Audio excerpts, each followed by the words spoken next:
Nah itu aku jual kak. Itu dompet yang kecil dilipat-lipat gitu kan? Iya, itu aku jual 1.000-an. Juga laku kak. Jadi dari situ yang beli itu? temanku sendiri sih. Iya. Dari situ aku jadi suka sama uang. Gitu kak. Jadi kayak apa ya? Kayak bunganya itu emang agak sempurna gitu memang. keringnya itu kering-kering busuk gitu kak.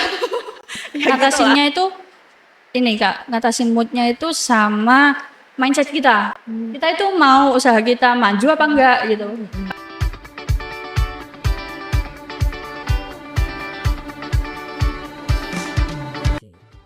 Assalamualaikum warahmatullahi wabarakatuh. Halo Fans, balik lagi di Feby Media dalam segmen Feby Cuan, Gue Cuan, Ewol Kata. Di episode kali ini bareng aku Cica dan narasumber cantik dan hebat kita, Kak Amel. Saya dulu ke Mafeb. Hai. Oke, halo Kak Amel, gimana nih kabarnya? Alhamdulillah baik sih. Nah, kabar bisnisnya gimana nih, lancar kan ya? Lancar banget. Ya, alhamdulillah. Oke, jadi Mafeb, hari ini aku tuh mengundang Kak Amel sebagai narasumber kita supaya kita tuh bisa sharing tentang bisnis yang sedang ia rintis pada saat ini. Seperti itu. Oke, Kak Amel. Aku mau tanya nih, kakak kan sekarang kan bisa dibilang sebagai pembisnis muda nih. Terus awal-awal kakak memulai bisnis, terjun ke dunia bisnis tuh tahun berapa sih Kak? Boleh dong ceritain? Oke, ini sejarah ya, sejarah Iya, bisnis sejarahnya. Oke, aku mau ceritain dari awal banget ya. Iya. Dulu waktu TK itu aku udah kepikiran pengen nambah uang jajan sendiri. Jadi aku dari TK itu udah nyoba jualan. Dulu kan anak kecil-kecil kalau mau apa ya? Kalau mau bikin mainan dompet gitu, itu kan biasanya pakai kertas terus digambar-gambar gitu. Nah itu aku jual kak. Itu dompet yang kecil dilipat-lipat gitu kan? Iya, itu aku jual 1.000-an. Juga laku kak. Jadi dari situ yang beli itu? temanku sendiri sih. Iya. Dari situ aku jadi suka sama uang. Here comes the money. Here we go. Money talk. Here comes the money. Money, money, money.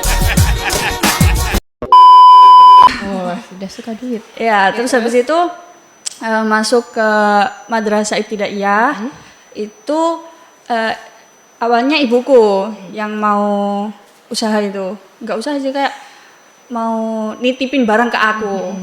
Gitu. Jadi ibuku bikin permen coklat dari coklat batangan itu. Nah, itu nanti aku jual ke teman-temanku. Laris, Kak. Pertama itu tiap hari bawa. Tapi tambah bulan itu tiap 2 hari sekali atau 3 hari sekali gitu. Terus habis itu tutup. Karena ibuku repot kak, kan yang bikin ibuku gitu. Nah habis itu dari situ makin tumbuh tuh rasa pengen tahu aku terjun ke bisnis itu. Terus habis itu kan SMP-nya aku di pesantren kak ya. Gak bisa jualan tuh? Bisa kak, bisa. Nah di pesantren itu pas tahun 2017 aku masuk. Nah di Desember tahun 2017 itu ayahku kena PHK di pabriknya. Jadi ayahku itu jualan ayam geprek kan dulu viral kan.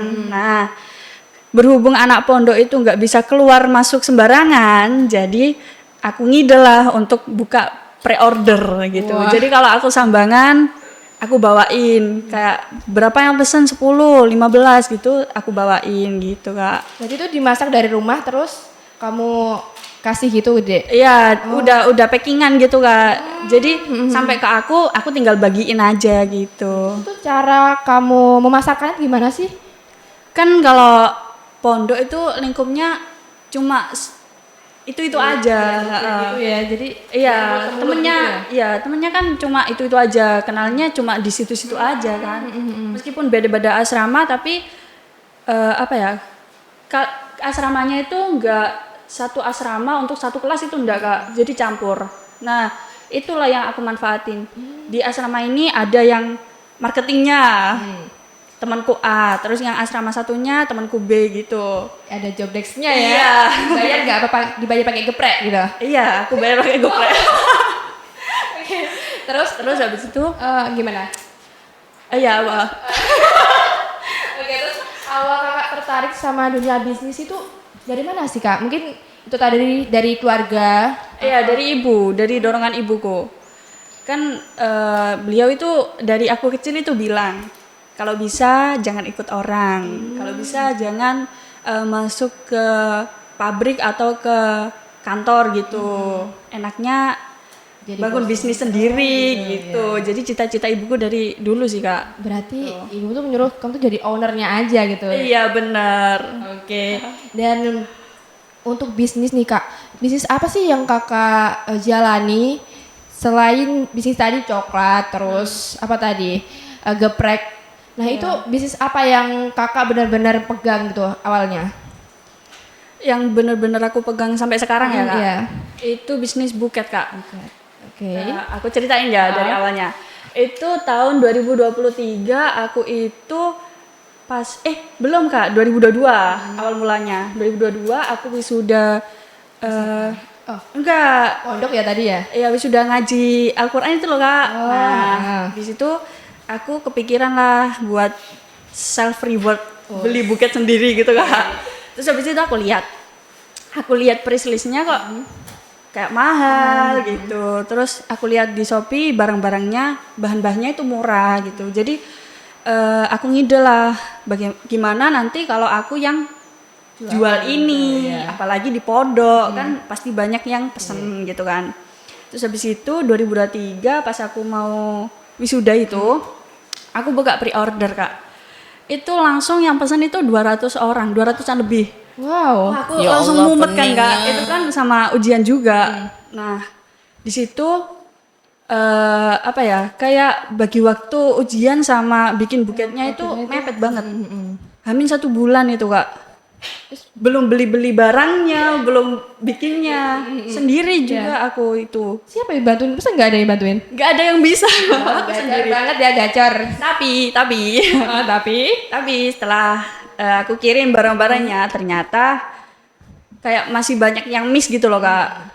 Nah, dari situ aku belajar. Ini aku kurangnya di mana? Aku salahnya di mana gitu. Terus habis itu tahun besoknya lagi aku udah di kampus kan, Kak. Aku milih jurusan manajemen bisnis itu ya karena itu tadi. Untuk kembangin bisnisnya. Iya, gitu ya. aku kepo gimana sih bisnisku nanti bisa sukses gitu. Jadi pas aku semester 2 itu kan wisuda di kelasku. Nah, aku buka lagi pre-order. Aku udah punya karyawan itu, Kak. Nah, dua orang itu untuk bantuin aku buat buket. Yang satu orangnya itu kayak makelarnya gitu, Kak. Kayak dia itu orang dalamnya gitu. Kan aku jauh di sini. Kan pondokku di Jombang ya, Kak. Nah, itu kalau nggak ada orang dalam susah banget. Terus habis itu dapatlah itu Hamin 2 bulan itu udah aku sebar katalognya. Tapi baru di setor itu baru dikasih ke pondok itu Hamin 1 bulan. Sama makelarku ini tadi. Terus habis itu dikasih ke aku datanya itu Hamin 2 minggu. Belum nyiapin apa-apa, belum bikin apa ya Kayak sampelnya gitu iya, ya. sampel-sampelnya biar nanti gak keteteran Iya, gitu. iya. Itu belum Belum ada sama iya, sekali belum gitu. prepare sama sekali. Terus habis itu setelah jadi aku kirim ternyata masih kurang lagi, Kak. Minus lagi aku Apa tuh yang minus? uangnya. Selain terus. Iya sama katanya sih barangnya ada yang belum sampai gitu. Padahal di sana udah aku list sebelum berangkat itu udah aku catat gitu, Kak. Aku udah bikin sesuai catatanku gitu. Tapi kok masih ada yang miss gitu. Jadi ya udahlah, ini buat pengalaman gitu kan, Kak. Habis itu mulai orang tua aku tahu kalau aku suka bikin buket. Terus Nah, awal mulanya buket aku berkembang itu ya karena dukungan orang tua juga sih, Kak. Kayak ya udah lanjutin gitu. jadi kayak Sampai sekarang. terus orang tua kamu kan lihat potensi kamu gitu loh. Anak ini berpotensi di bisnis nih. Iya. Jadi syukurnya juga mendukung ya. Iya. Dan tadi kan kakak bilang kalau berbisnis buket, itu buketnya bunga asli atau bunga yang tiruan itu? Awalnya dulu itu buket kayak umumnya ya, kayak artificial yang buket palsu itu, terus habis itu buket snack sama buket uang gitu.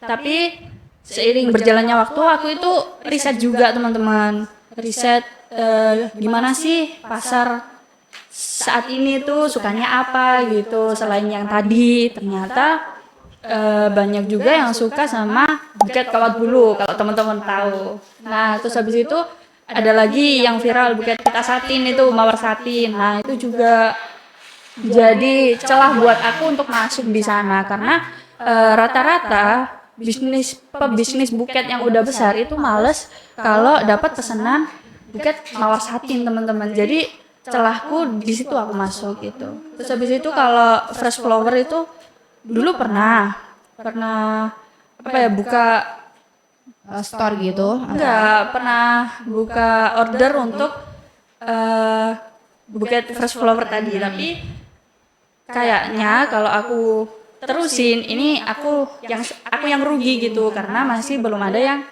kenal sama produk aku gitu. Jadi fresh flowernya aku stop dulu, tapi yang lain tetap aku kembangin kayak model-modelnya, terus habis itu varian-variannya gitu.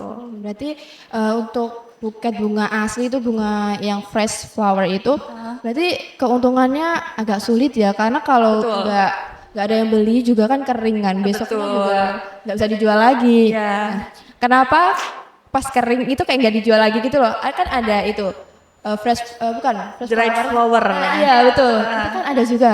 Ada, tapi kalau pengeringannya kayak di rumah gitu ya Kak, terus habis itu kering nggak diolah pengeringannya gimana, itu bukan kering Kak, jatuhnya ke busuk. Gitu Kak. Jadi kayak apa ya?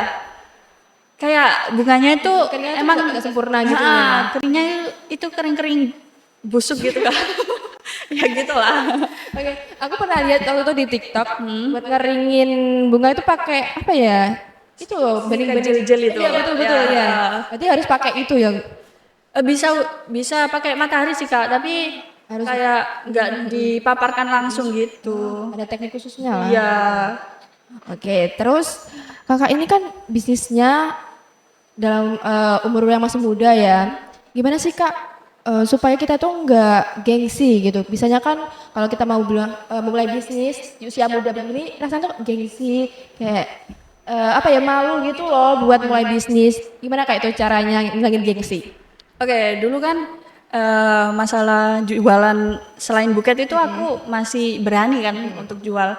Nah, pas jual buket ini aku itu mulai takut sama customer, gengsi gitu. Karena apa? Karena dulu itu katalogku itu bukan foto asli produkku gitu. Jadi foto orang, terus habis itu aku jadiin referensi gitu Kak.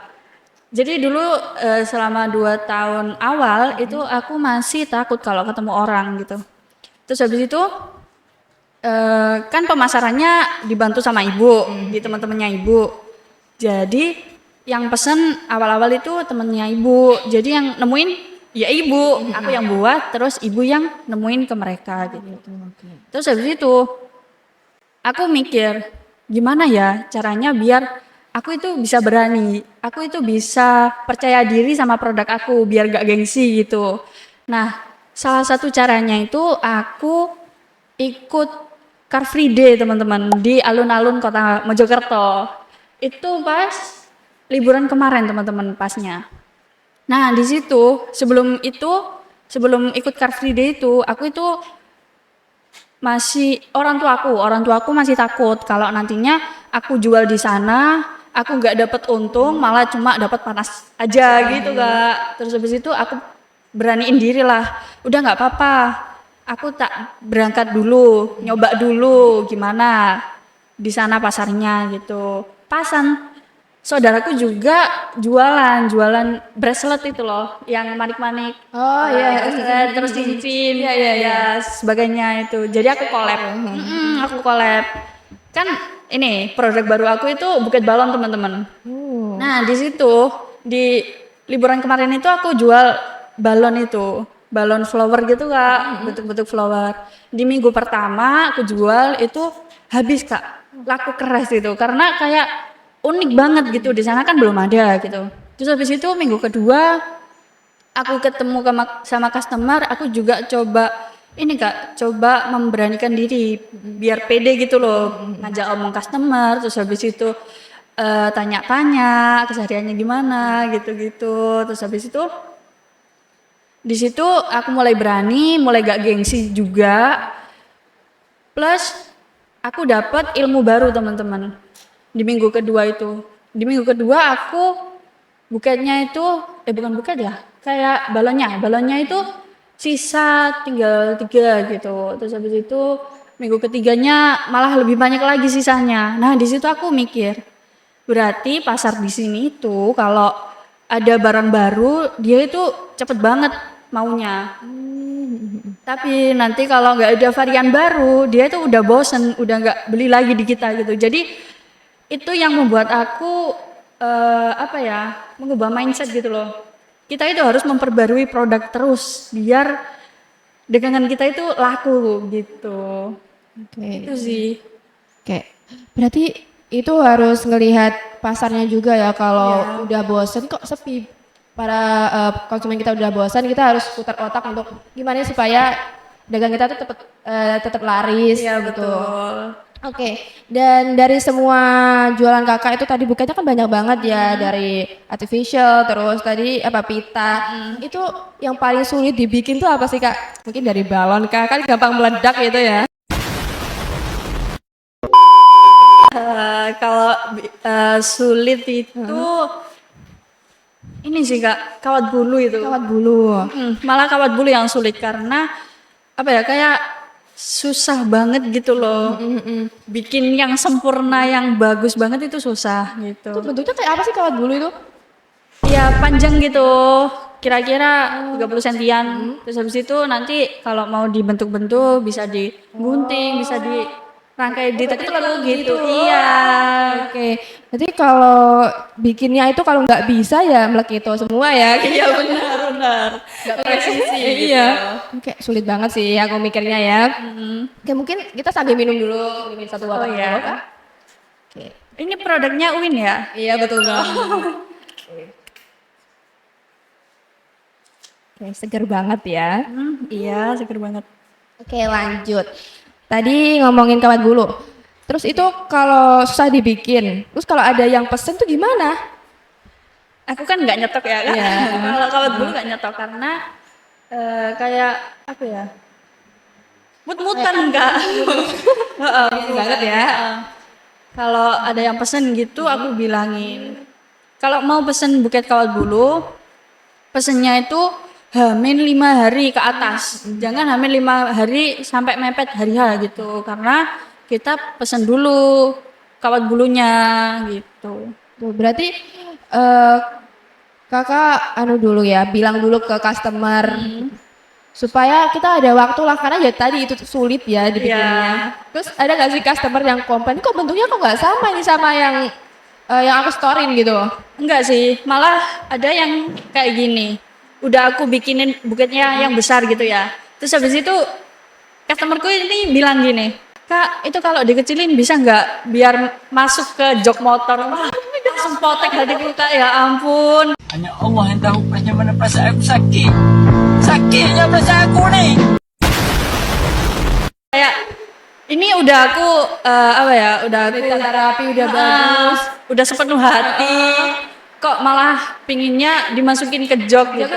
Itu semua guys, susah guys. Tapi itu aku usahain lah Kak, aku kecilin lagi tapi di dalamnya itu full banget sama barang-barangnya, sama kawat bulunya gitu. Itu nggak rusak ya kalau dikasih Enggak sih, enggak rusak. Tapi kalau ketindihan itu bisa penyok sih Kak. Tapi kalau digini-gini kan bisa lagi nggak sih? Bisa. Oke, jadi terkait bisnis kakak ini tuh kakak marketingnya tuh di mana aja sih? Mungkin di ada store atau online gitu? Oke, kalau marketing sendiri itu yang paling utama itu ya, itu marketingku itu di ibuku. Jadi ibuku yang nawarin ke teman-temannya gitu. Karena kan biasanya obrolan ibu-ibu itu cepet nyebar gitu loh. Menggunjing orang itu sarang dosa. Nah, Ya, jadi itu marketing utamaku. Terus habis itu yang kedua dari Instagram. Dulu aku nggak berani posting produk aku di Instagram karena nggak pede banget. Tapi seiring berjalannya waktu aku mikir kalau nggak aku post, kalau kalau nggak aku pamerin, nanti orang-orang nggak bakalan ngerti sama produk aku gitu. Jadi mulailah di situ aku ngepost. Dulu jelek-jelek banget, tapi udahlah aku post aja gitu. Sampai sekarang IG itu masih ada teman-teman. Terus habis itu aku nambah marketingnya di TikTok. Marketingnya di TikTok itu juga apa ya, membantu banget selama aku jualan. Jadi banyak orang yang Jadi tahu gitu iya, ya. jadi tahu, jadi DM aku, jadi tanya-tanya soal produk aku gitu. Tapi rencananya ke depan kita bakal ada di Grab sama Shopee gitu. Kalau di Grab ini dulu ada ini sih Kak, orang yang nggak bisa ngambil ke rumah, terus habis itu dia maunya digosen. Nah, dari situlah aku mau ngide, aku pajang produk aku biar nanti kayak di GoFoodin gitu loh, tapi ini barang gitu, jadi digosenin gitu. Oke, oke terus em, dari semua bisnis nih, kenapa sih kakak milihnya tuh buket yang ya notabene tuh ribet gitu loh? Kenapa kok milih itu? Kenapa nggak yang lain gitu? Kan unik. Unik. Itu. Yang penting unik. Karena kalau rata-rata tukang buket itu bikin buketnya itu yang simpel-simpel, yang ya udah gitu-gitu aja, kayak kalau ada bentuk baru tinggal diubah gitu kan. Tapi kalau aku lebih ke inovasi aja sih Kak. Aku maunya lebih ke yang jarang ada orang yang bikin biar aku tuh bisa diinget sama customer aku gitu.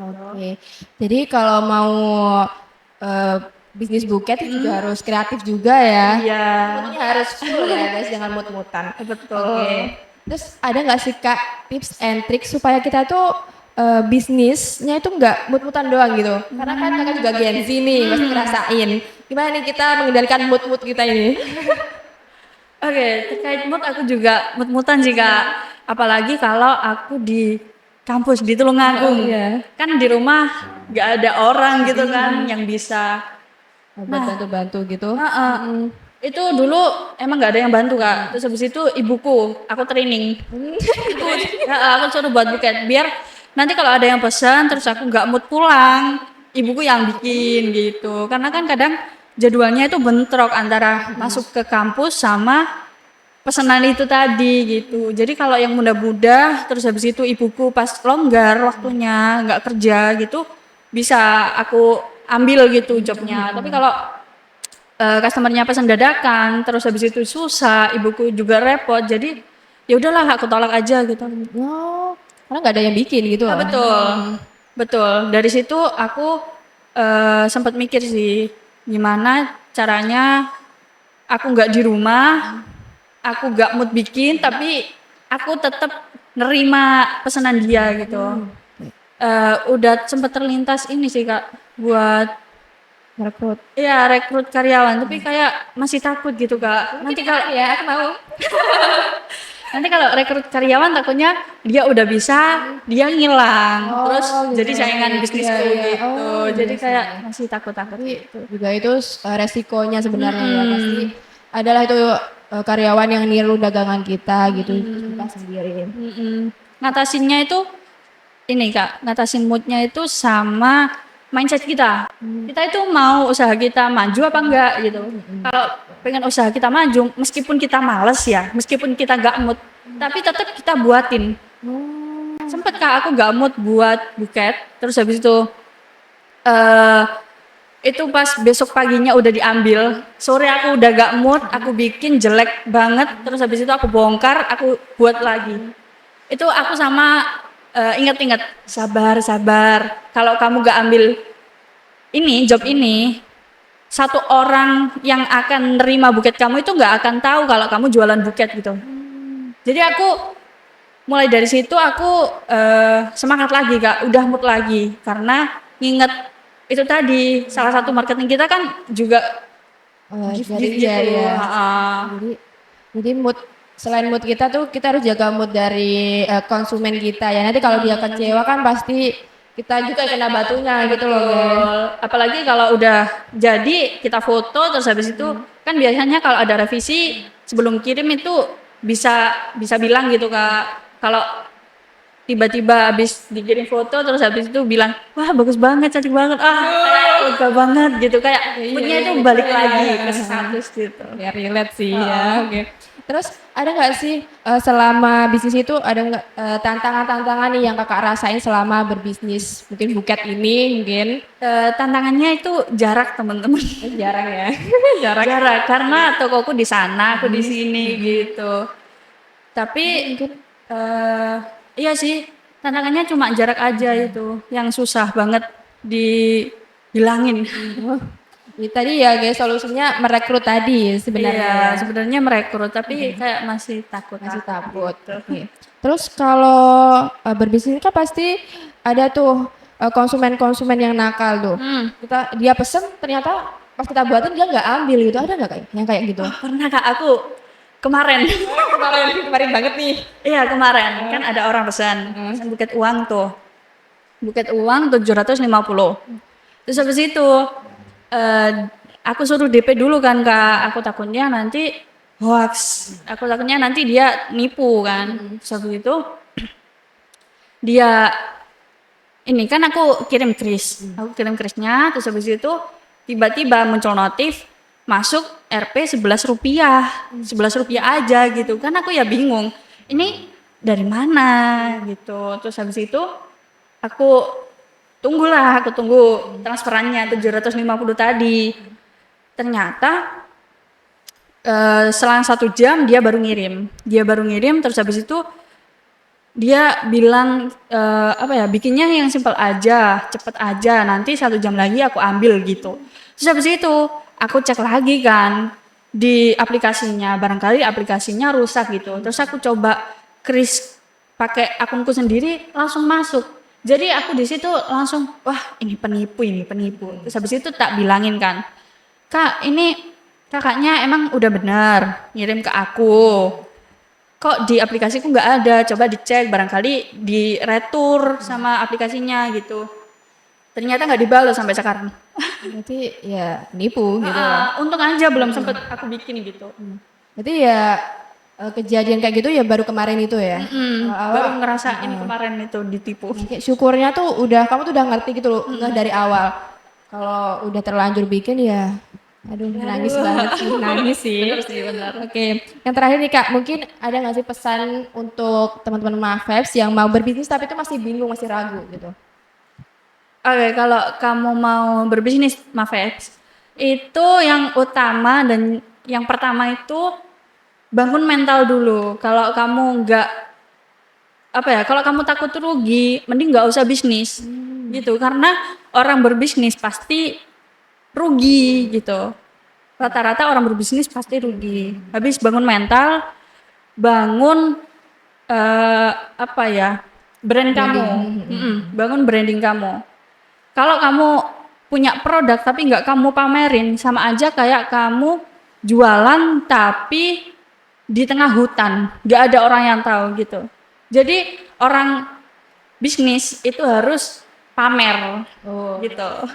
Jadi kita harus guys, closing guys, kita harus pamerin ke orang-orang ini supaya orang-orang juga tahu gitu. Betul. Jadi kalau mau mulai bisnis ya harus tahan banting ya, tahan malu, kayak malunya diputusin aja. Gitu. Kalau berbisnis itu kan juga harus rugi untung itu resiko gitu. Enggak rugi gitu. Betul. Jadi seperti itu ya guys. Nah, itu mungkin teman-teman ya podcast dari hari ini dari Kak Amel dan juga aku Cica. Dan juga jangan lupa kunjungi sosial media kita untuk melihat keseruan media lainnya. Dan jangan lupa subscribe dan follow akun Cambian Media ya. Dan akhir kata wassalamualaikum warahmatullahi wabarakatuh. See you and bye bye.